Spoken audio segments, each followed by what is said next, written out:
aking pastol. Hindi ako magkukulang ng anuman tulad ng tupa. Pinagpapahinga niya ako sa sariwang damuhan patungo sa tahimik na batisan. Ako'y kanyang inaakay. Panibagong kalakasan, ako'y kanyang binibigyan. Pinapatnubayan niya ako sa tamang daan upang siya'y aking maparamdam. Sige po, tayo po yumuko at manalangin. Panginoon, aming Diyos, ang dakila sa lahat. Maraming salamat po, Panginoon, sa oras na ito na patuloy niyo po kaming ginagabayan at pinapatnubayan, Panginoon, sa aming pong ginagawang online service, Panginoon. Lord, pinagpipray ko po na maging maayos po nawa ang mga internet connection, Panginoon, sa mga bahay-bahay, Panginoon, para nang sa gayong, Panginoon, patuloy pong maliwanag, Panginoon, na maihatid ang iyong mensahe, Panginoon, sa oras na ito. Lord God, patuloy ko din po pinapanalangin ng mga bawat may bahagi, Panginoon, sa aming pangagawang pananambaan. Kayo po ang siyang tanging maitaas, Panginoon, sa umagang ito. At Lord, patuloy ko din pong pinapanalangin, Panginoon, ang bawat kapisanan, Panginoon, ng aming simbahan, Panginoon. Patuloy niyo po kami i-bless, Panginoon, sa mga mensahe, Panginoon, na aming mga maririnig, Panginoon, sa sandaling ito. Patuloy niyo po pakalinisin ang mga puso at isipan at hayaan niyo po kami maging karapat-dapat na magpuri at magpasalamat sa iyo sa sandaling ito. Panginoon, buong puso na po namin pinagkakatiwala sa iyo ang lahat, Panginoon. At pinapanalangin ko din po, Panginoon, na gawin niyo po, Panginoon, ang aming praise and worship din, Panginoon, na siya po maglilid po, Panginoon, sa aming kapag-aawitan, Panginoon. Gabayan niyo po silang lahat, Panginoon. Ito po ang samot na namin namin sa tanging pangalan ng Jesus. Amen. At ngayon naman po, tayo po inanako sa pag-aawitan. Tinatawagan po natin ang praise and worship team.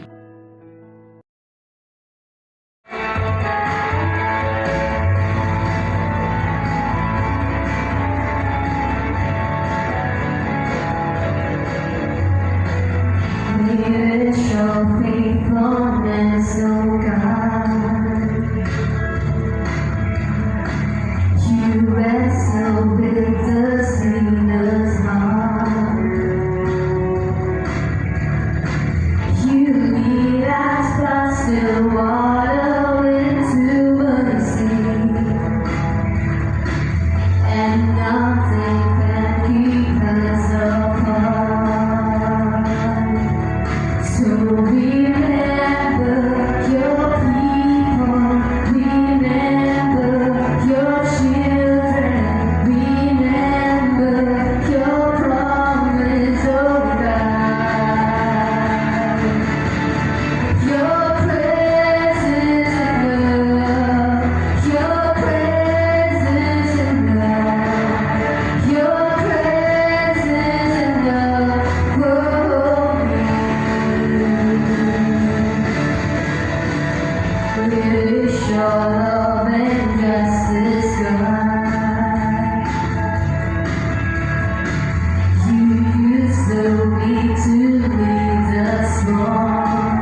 pong lahat ay mananalangin.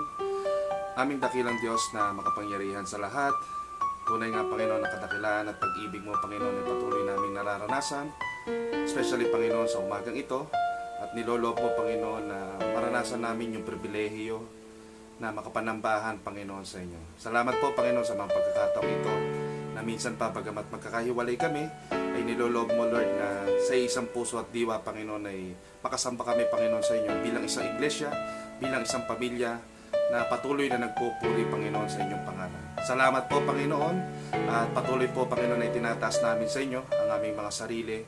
Kung kami man Panginoon ay matagpuan mo sa diwa Panginoon ng kasalanan, maging ito man Lord ay lihim sa aming kapwa at hayag Panginoon sa inyo, tinataas po namin Panginoon ng mga ito at inihingi Panginoon sa inyo ng tawad at mapagpakumbabang lumalapit Panginoon upang maranasan namin ang paglilinis na nagmumula Panginoon sa inyo. Salamat po sa dugo ng inyong anak na si Jesucristo na minsan pa Lord nagpapaalala sa amin na kami po Panginoon na hindi man lang karapat-dapat Panginoon na lumapit sa inyong paanan at kung hindi mo lamang loloobin Panginoon ay wala po kami Panginoon sa inyong presensya. Salamat po Panginoon sa dugo ng inyong anak na naging kabayaran Panginoon upang minsan pa maranasan namin ang kapatawaran at kaayusan Panginoon ng aming relasyon Panginoon sa inyo na pawang bunga ng pag-ibig at kagandahang loob niyo lamang Panginoon sa amin. Sa ganang amin Lord, hayaan niyo po na bilang isang iglesia ay itaas namin sa inyo ang aming bansa, ang lahat ng pangangailangan nito, maging yung aming mga dalangin Panginoon para sa aming mga pinuno, sa aming presidente, sa vice-presidente, hanggang sa pinakamababang sangay Panginoon ng aming gobyerno, ay tinataas po namin Panginoon sa inyo, na minsan pa yung diwa Panginoon ng kanilang pag-iisip, ay makaranas sila Panginoon ng pagpapalang nagmumula Panginoon sa inyo, yung karunungan mamuno ng may kaayusan, at katarungan na pinapataw para sa bawat isa Panginoon. Hayaan nyo rin po Panginoon na itaas namin sa inyo yung kanilang mga adhikain, yung kanilang mga desires na minsan pa Lord ay patuloy na mapapurihan at madakila ang iyong pangalan sa kanilang mga ninanais Panginoon at mga planong minsan pa ay makapag-uplift ng moral ng bawat mamamayang Pilipino. Tinataas din namin sa inyo Lord yung aming mga senador, yung aming mga manggagawa ng batas Panginoon na nawa Lord yung wag yung kanilang mga interest ang kanilang maipasok Panginoon kundi yung interest ng nakararami bilang mga representative naming mga nasasakupan nila Panginoon. Gayun din po Panginoon sa mga namumuno sa aming mga munisipalidad, yung mga governor, yung aming mga mayors, patuloy mo silang pagpalain Panginoon, hindi lamang ng kalusugan kundi yung puso rin na makapaglingkod Panginoon at maipaabot yung paglilingkod nila Panginoon hanggang sa pinakadulo Panginoon ng kanilang mga nasasakupan. Patuloy din po Panginoon ay tinataas namin sa inyo ang kalalagayan ng aming bansa pagdating Panginoon sa health issues. Salamat po Lord dahil bagamat natitrigger pa rin yung pagtaas ng mga at pagdami ng mga naapektuhan ng coronavirus ay patuloy din naming nararanasan Panginoon ng mas malaking pagtulong at mas malaking pagpapagaling na iginagawad mo Panginoon sa bawat isa sa amin. Salamat po dahil mas lumalaki na yung porsyento Lord ng mga nababakunahan. Bagamat hindi po ito Panginoon yung aming ultimate problem kundi yung kasalanan Panginoon na sinugpo mo rin naman sa krus ng Kalbaryo Panginoon. Gayunpaman Lord, salamat po dahil minsan pa nagiging kaparaanan ito upang maranasan namin Lord yung proteksyon mo sa bawat isa sa amin. Dalangin ko rin Panginoon ang patuloy na pagpapala mo sa mga nangangasiwa Panginoon para sa aming kapayapaan at seguridad, yung mga kapulisan, yung mga namumunong sa Army Panginoon, sa Navy, sa Air Force Lord, patuloy mo silang ingatan, pagpalain kung ipinaglalaban nila Panginoon yung seguridad ng bansang Pilipinas Panginoon, maging ng mga mamamayan nito, patuloy mo silang ingatan, patuloy mo silang patnubayan. At higit sa lahat, Panginoon, yung sistema ng aming edukasyon na minsan pa, Lord, ay nasa mga tahanan lamang, yung mga nag-aaral. Loobin mo, Panginoon, na patuloy nilang maranasan yung karunungan na patuloy, Lord, na maka-adapt sa pangangailangan, Panginoon, ng edukasyon, Panginoon. Salamat din po, Lord, dahil alam po namin na patuloy mong pagpapalain, hindi lamang, Lord, yung aming ekonomiya, kundi yung kalusugan din naman, Panginoon, at yung kapakanan, Panginoon, ng mga mamamayang Pilipino, Panginoon. Loobin mo rin, Lord, yung mga nasa frontliners namin na sa gitna, Panginoon, ng coronavirus pandemic na ito, Panginoon, ay patuloy silang magtiyaga, patuloy silang magtiis sa lahat ng hirap, at minsan pa, Panginoon, ay patuloy mo silang mailayo sa anumang uri ng karamdaman at sakit, at patuloy, Lord, na magamit mo sila upang hindi lamang makapagsalba ng buhay, Panginoon, kundi maipreserba din naman po, Lord, ito sa abot, Panginoon, ng kanilang kaalaman. Salamat po, Panginoon, dahil alam po namin na patuloy mo po protektahan ang aming bansa at patuloy mo itong iingatan, Panginoon, hanggang sa muli mong pagbabalik. Tinataas din po namin sa inyo, Lord, ang pangangailangan ng Iglesia Evangelika Unida de Cristo sa kabuuan. Patuloy mong pagpalain, ingatan, at ilayo sa anumang uri ng karamdaman, yung mga namumuno, Panginoon, sa amin, yung mga itinalaga mo bilang mga generalis namin, ang aming Gensup, ang aming Gensec, ang aming Geneva, at ang aming Gentres, Panginoon. Salamat po sa kanilang mga buhay na patuloy na ginagamit sa ministeryo mo. Patuloy mo silang patatagin, Panginoon, sa gitna ng mga pag-uusig, sa lahat ng mga problema, Panginoon, na kinaharap nila. Patuloy mo sila, Panginoong, ingatan sa lahat ng mga lugar na pinupuntahan nila. At higit sa lahat, Panginoon, maging daluyan sila, Panginoon, ng encouragement at pagpapala sa mga iglesia, Panginoon, na kanilang binibisita. Salamat din po, Panginoon, sa aming direktoryo. I-guide mo rin po sila, Panginoon, sa pagsasaayos at pagsasakatuparan, Panginoon, ng mga bagay na aming paplanuhin upang patuloy namin mag-glorify, Lord, ang iyong pangalan. Yung aming mga obispo, yung aming mga kapastoran, patuloy mo silang ingatan at pagpalain. Ilayo rin po, Panginoon, sa anumang uri na sakit. At higit sa lahat, Panginoon, tulungan mo rin po yung aming mga iba't ibang iglesia, Panginoon, na nakakalat, Panginoon, sa bansang Pilipinas. Lord, nakikita niyo po kung ano man, Lord, yung mga kakulangan namin, kung ano man, Panginoon, yung mga pangangailangan namin. Alam po namin, Lord, na hindi mo kami pagkukulangin. Higit sa lahat, Panginoon, yung mga pangangailangan ng mga manggagawa mo.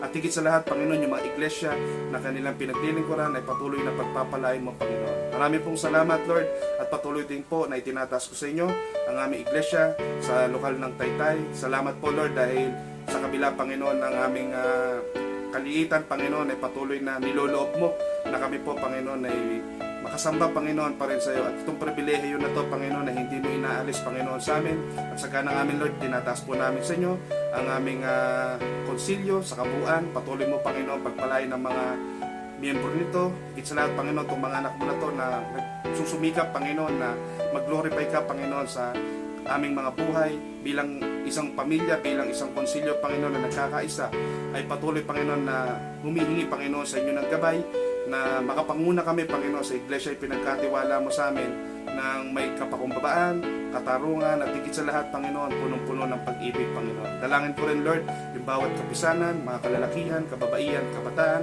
patuloy mo sila, Panginoon, ingatan, at higit sa lahat, Panginoon, sa mga ama ng tahanan na patuloy na naghahanap buhay, ilayo mo sila, Panginoon, sa anumang uri na aksidente at disgrasya, at patuloy din, Panginoon, maranasan nila ang pag-iingat mo sa lahat ng kanilang mga ginagawa, especially, Panginoon, dun sa mga lugaran, Panginoon, na kanilang pinaghahanap buhayan, ay patuloy silang maingatan at maging pagpapala din naman, Panginoon, sa mga nasasakupan nila. Dalangin ko rin, Panginoon, ang mga kababaihan na minsan pa, Panginoon, ay nagsisilbing ilaw ng tahanan, ay patuloy na mapuno ng pag-ibig at pagmamahal, Panginoon. Di lamang, Panginoon, una sa inyo, pangalawa, Panginoon, sa mga pamilya, Panginoon, na pinapaalagaan mo, Panginoon, sa kanila. Ilayo mo rin po sila, Panginoon, sa anumang uri na sakit. Patuloy mo silang bigyan ng kalakasan, ng kasipagan, at higit sa lahat, Panginoon, ng pag-ibig, Panginoon, upang magkaroon sila hindi lamang ng katyagaan, kundi, Panginoon, ng pagtitiis sa kabila, Panginoon, ng pinagdaraanan naming pandemic na ito, Panginoon. Dalangin ko rin, Panginoon, sa mga kabataan na patuloy, Lord, na nakakasama namin, Panginoon, sa iglesia, yung mga anak, Panginoon, ng mga kapatiran namin. Patuloy mo po sila, Panginoon, ingatan, at patuloy mo iparanas sa kanila, Lord, yung pag-ibig at yung kalakasan, Panginoon, na magagamit nila upang sa pag-aaral, sa paghahanap buhay, at higit sa lahat, Panginoon, ma-enjoy nila, Panginoon, yung paglilingkod, Panginoon, sa inyo. Salamat din po, Panginoon, sa bawat pamilya, especially, Lord, sa nag-edit ng aming pananambahang ito. Patuloy mo siyang pagpalain at patuloy mo siyang ingatan, Panginoon, maging sa mga magagamit mo, Lord, sa pag-aawitan, sa pagpe-preside, at higit sa lahat, Panginoon, sa maghahatid ng iyong mensahe.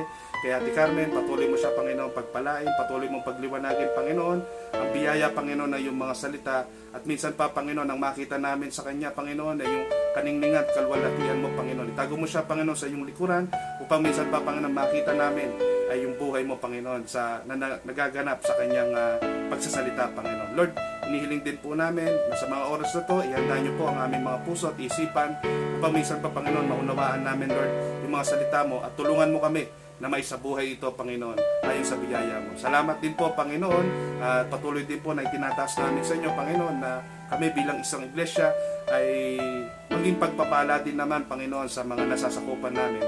At higit sa lahat, Panginoon, makatugon po kami doon sa Great Commission namin na somehow, Panginoon, ay maging pagpapala kami sa pamamagitan ng paghahayag namin, Panginoon, ng iyong mabuting balita. Nawa po, Panginoon, sa maliit na uri ng pananambahang ito, Panginoon, ay mapangiti namin kayo. At salamat po, Panginoon, dahil may pagkakataon pa rin kami, Panginoon, na makasamba, Panginoon, sa inyo. Hayaan niyo po, Panginoon, pinupuri ka namin at dinadakila sa pangalan po ng inyong anak na si Jesus. Amen.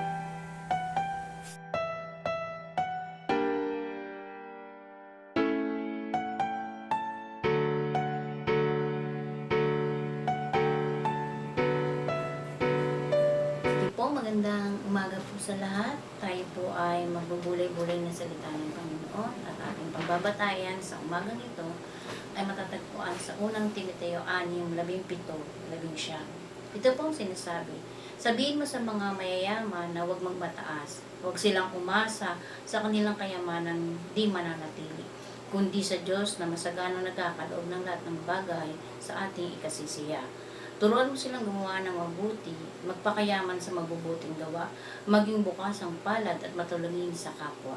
Sa ganitong paraan, sila'y makapag-iimpok para sa hinaharap at magkakamit ng tunay na buhay. Pinamagatan po itong winsomely generous. Bago po yun, manalangin po tayo sa Panginoon.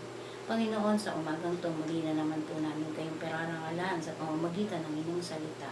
Naway pagdapatin niyo po kami at makuha namin ang mensaheng ito para po magamit na amin sa aming buhay. Pagpalain mo po ang iyong salita na iyong isasaad sa oras na ito. Naway matutunan namin ang tamang lakbayin ayon sa iyong itinakda. Ito po ang aming dalangin in Jesus' name we pray. Amen. Magbubukas po ako sa isang tanong. Kung tayo po ay tatanungin, anong pinakamagandang investment ang maaari natin iwan sa mga mahal natin sa buhay kapag tayo ay wala na? Marami nagsasabi, gusto raw nilang iwan sa kanilang mga mahal sa buhay ay bahay at lupa upang hindi na ito mahirapan sa takdang hinaharap ng kanilang paglalakbay sa mundong ito. Pangalawa, gusto ng iwan ay pera, ginto, o kaya naman ay alahas para pag time daw na nangangailangan sila, meron silang isasanla. Meron naman nagsasabing karangalan o ng pangalan, kaya kailangan malinis ito at iniingat-ingatan. Pangapat ay sinasabing kayamanan sa langit. Maituro ang bastong pagkilala sa Diyos at kung paano ito susundin. Waring napakaganda ng sinabi ng huli na talagang ituturo upang maging maganda ang landasin. Nawa ang mga Kristiyanong katulad natin, ito rin yung pananaw na gustong iwan para sa ating mga mahal sa buhay. Winsomely. Ano ibig sabihin nito? Sa sekular na kahulugan, ito po yung kaakit-akit, maalindog, mapanghalina at kaaya-aya. Kung biblical perspective naman, ano ang kahulugan nito? Kung akong tatanungin, maaari kong sabihin, ito yung sweet aroma. It means the wonderful act of God's children. Biro mo, ang magaganda at mabubuting gawa, ang siyang nagiging isang pabangong samyo para sa ating Panginoon. Mabangong halimuyak ng mga anak ng Panginoon, buhat sa kanilang mga ginawa ang nakalulugod sa ating Panginoon. Sinabi nga sa 2 Corinthians 4:14, ngunit salamat sa Diyos na lagi niya tayong sinasama sa parada ng tagumpay ni Kristo. Dahil sa ating pakikipag-isa sa Kanya at sa pamamagitan natin, ay pinapalaganap ng Diyos ang mabangong halimuyak ng pagkakilala kay Kristo. Ano po ang ibig sabihin nito para sa atin?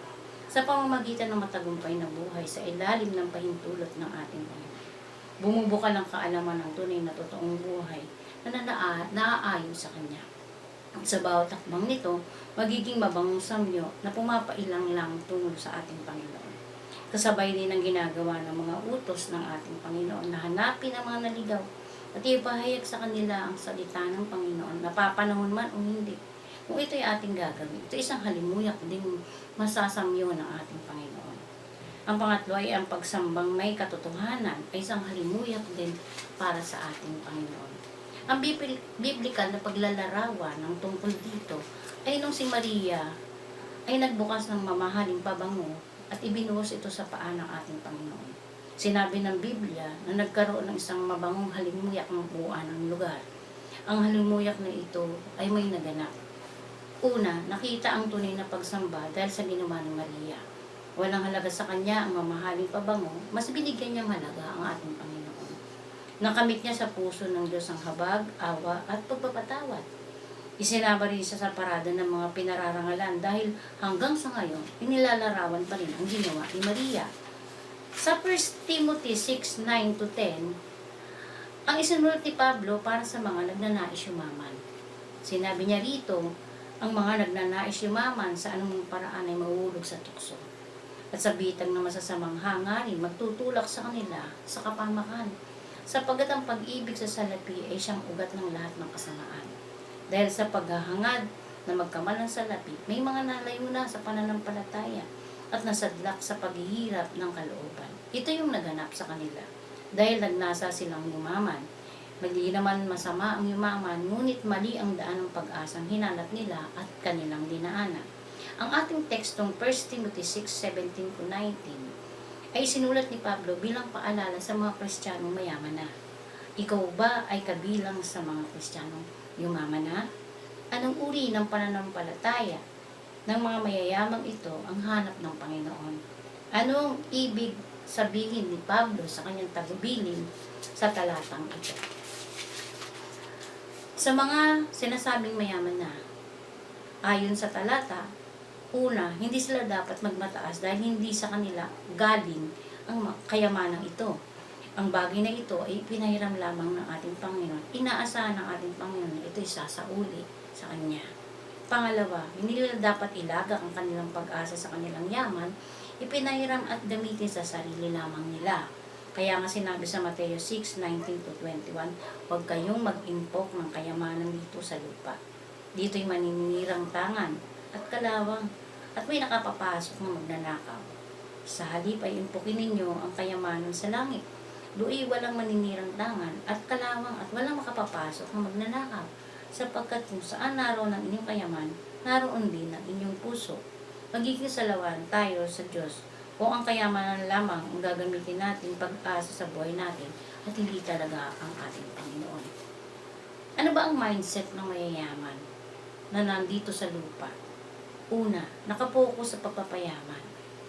Pangalawa, mahilig sa kausap lamang ay ang mayayamang tulad din nila. Pangatlo, ang laging topic is about goal ng pagpapayaman. Pang-apat, madalas na nagsiset ng appointment at lalo pang pagkakakitaan. Panlima, minsan, napapalitan ng mindset nila na sila na ang may hawak ng kanilang kapalaran. Pansinin natin, nasaan ang Diyos para sa kanila? Ano bang mabubuting bagay ang dapat impukin sa langit? What are the things we invest in heaven? First, we can invest in heaven by investing to others. Sa Luke 16:9, use your worldly wealth.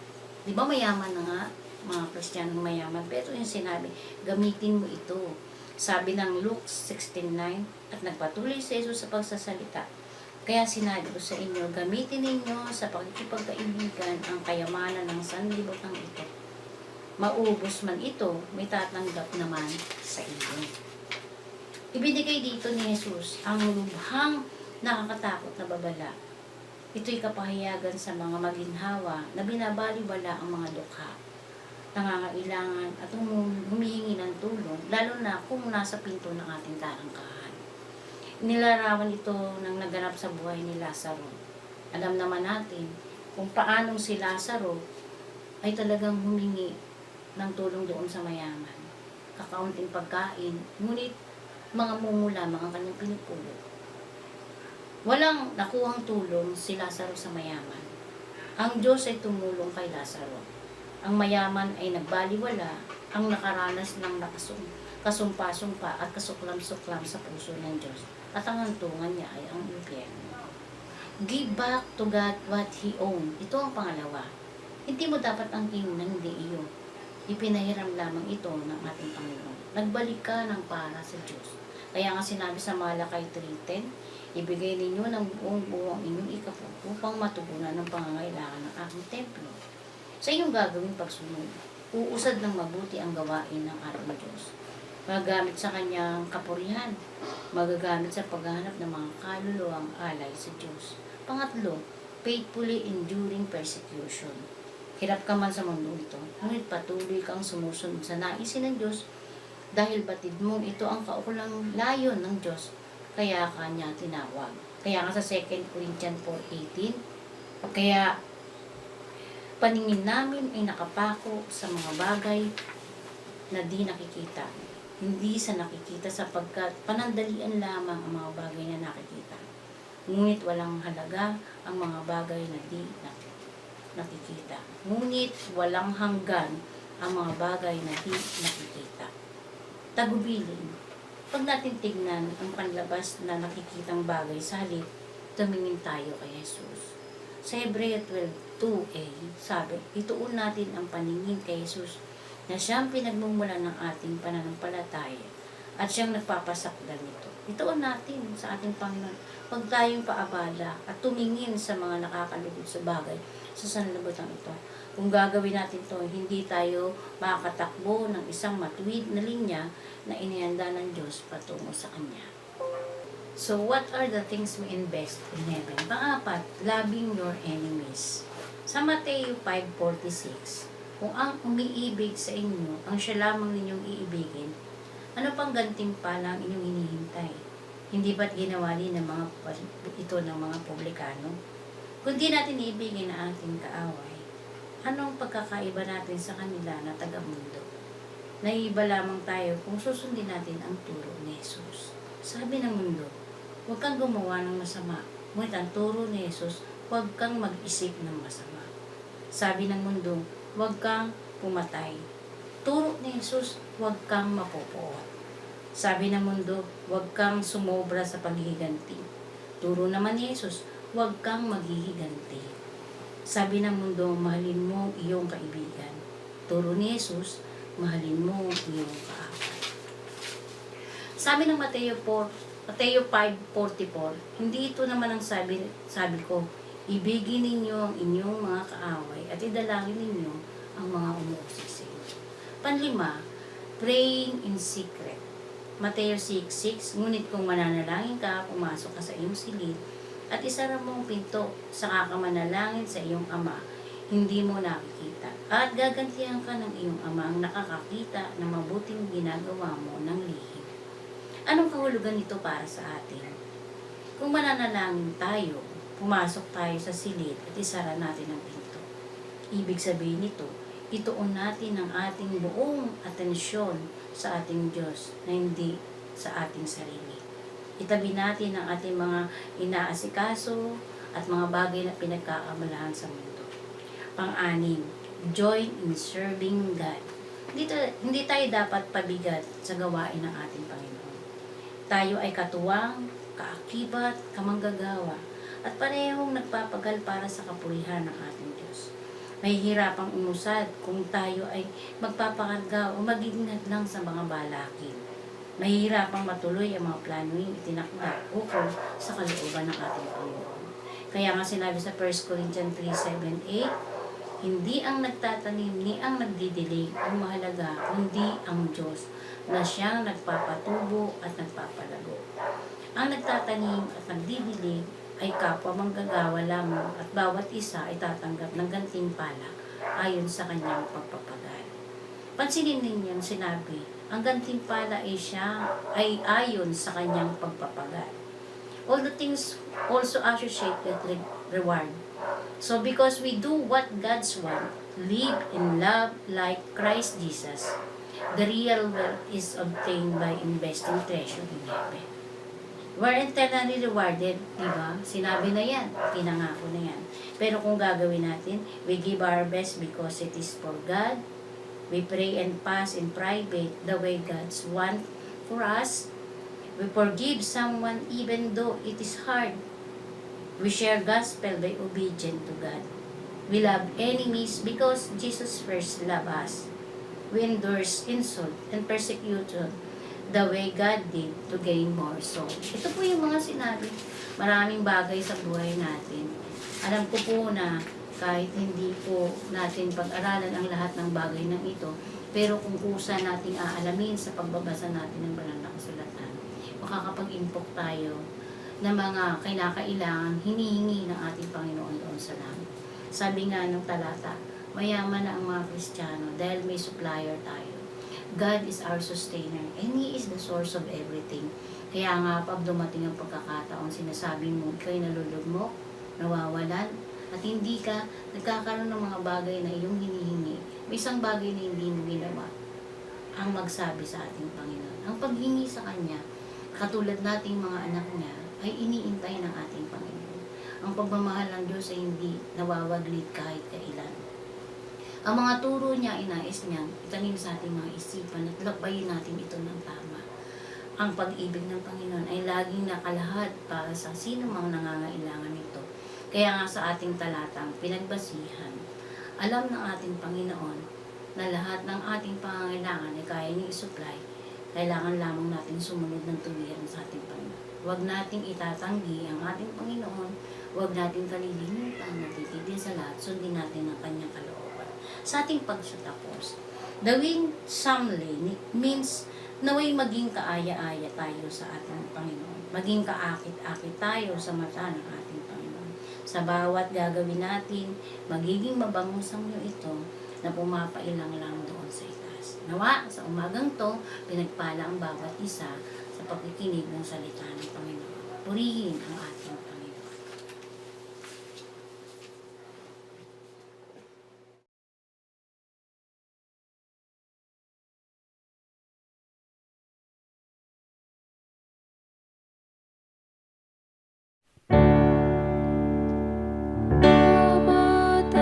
Matanggap yaring handog ng pusong may lugod. Pagpalain ang kaloob sa ngalan ni Jesus.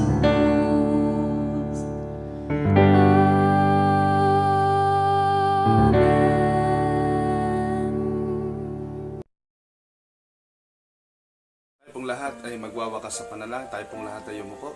Aming dakilang Diyos na makapangyarihan sa lahat, nagpupuri kami, Panginoon, nagpapasalamat sa inyo sa aming natapos na gawain ito. Salamat, Panginoon, sa proteksyon mo at pag-iingat at maging, Panginoon, sa koneksyon na aming ginamit upang minsan pa, Panginoon, ay magkaroon kami, Panginoon, ng puso at desire, Panginoon, na makapanambahan, Panginoon, sa inyo. Lord, maging ganap po ang paghingi namin, Panginoon, ng tulong sa inyo. Tulungan mo kami, Lord, na ma-encourage sa mga salita mo, Panginoon, na aming narinig ngayong umagang ito.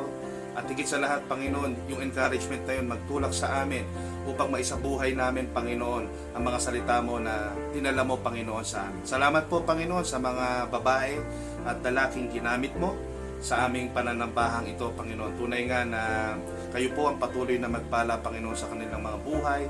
Especially, Lord, yung mga nakasama namin, yung mga pamilya, Panginoon, na makakasama pa namin, Panginoon, sa pananambahang ito. Ingatan mo nga po sila, Panginoon, at patnubayan. At patuloy kami, Panginoon, na maging ilaw at asin, Panginoon, ng sanlibutan ito. Salamat po, Panginoon, sa buhay ni Ate Carmen. Patuloy mo siyang pagpalain, Panginoon, sampu ng kanyang mga mahal sa buhay. Maging, Panginoon, sa babae na ginamit mo, na nag-edit, Panginoon, ng aming ipepresent, Panginoon, sa bawat kapatiran. Kayo po, Panginoon, ang patuloy na mag-ingat sa kanya. At patuloy, Panginoon, na maranasan niya, Panginoon, ang patuloy na proteksyon at provision, Panginoon, na igagawad mo, Panginoon, sa kanila. At Lord, sa amin pong paghiwa-hiwalay, ay patuloy, Lord, na maranasan namin ang pagpapala at pag-iingat mo, especially, Panginoon, benediksyon na patuloy na igagawad, Panginoon, ng inyong abang lingkod.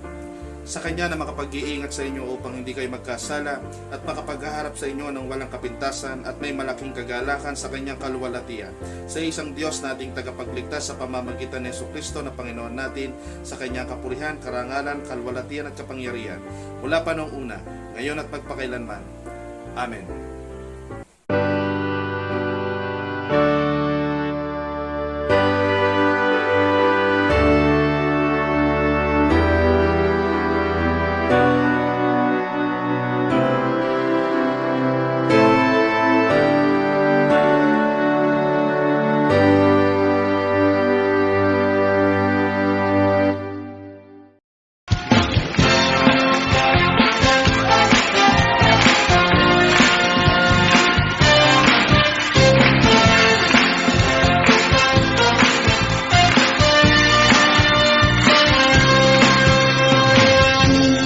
aking mama